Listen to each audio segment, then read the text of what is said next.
যেটি আসলে বলছিলাম আমরা এই মুহূর্তে আছি টেকনাফ থেকে। টেকনাফের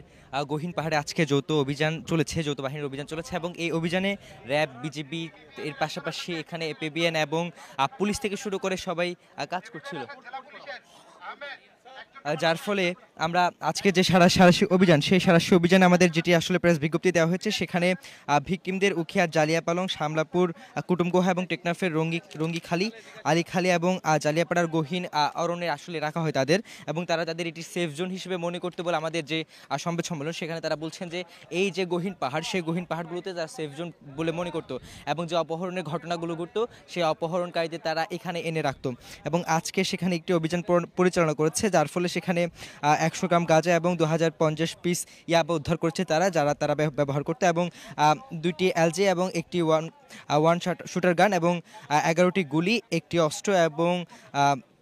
বিভিন্ন যন্ত্রাংশ থেকে শুরু করে 4টি রামদা, 2টি ছুরি এবং একটি চাকু, 3টি কিরিচ তারা উদ্ধার করেছে তাদের যে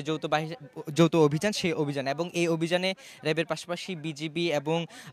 নৌবাহিনী থেকে শুরু করে পুলিশ, অর্থাৎ পুরোপুরিভাবে এটি একটি যৌথ বাহিনীর অভিযানটি ছিল, যেটি বলছিল যে এই টেকনাফের গহীন পাহাড়ে দীর্ঘদিন ধরে অপহরণকারীরা তাদের একটি সেফ জোন হিসেবে এটিকে বেছে নিয়েছিল, যার ফলে অপহরণ করে তারা আসলে এখানে আসতো এবং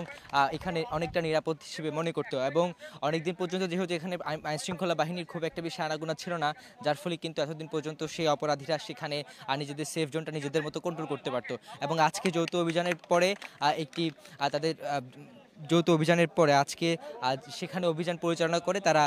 সন্ত্রাসীদের, কোনো ধরনের সন্ত্রাসীদের গ্রেপ্তার করতে না পারলেও তারা বিভিন্ন ধরনের অস্ত্র থেকে শুরু করে বিভিন্ন মাদকদ্রব্য এবং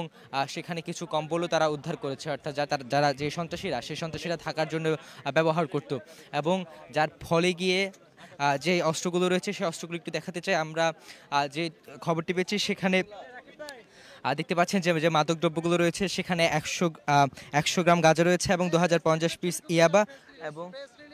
এবং 2টি এলজি, একটি ওয়ান শুটার গান, 11টি গুলি। কক্সবাজারের একটি অপরাধপ্রবণ জেলার একটি অন্যতম অপরাধপ্রবণ উপজেলা হচ্ছে টেকনাফ। এখানে মাদক চোরাকালান এবং অপহরণের ঘটনা প্রায়শই ঘটে থাকছে এবং সম্প্রতি মাদক ও অপহরণ দুটো অপরাধী আশঙ্কাজনক হারে বৃদ্ধি পাওয়ার তথ্য, এবং অত্র গহীন এলাকা থেকে আসলে সন্ত্রাস এবং ডাকাতদের আস্তানা সমূলে ধ্বংস এবং মাদকের রোড বন্ধ করার জন্য আজকে একটি বিশেষ অভিযান পরিচালনা করা হয়।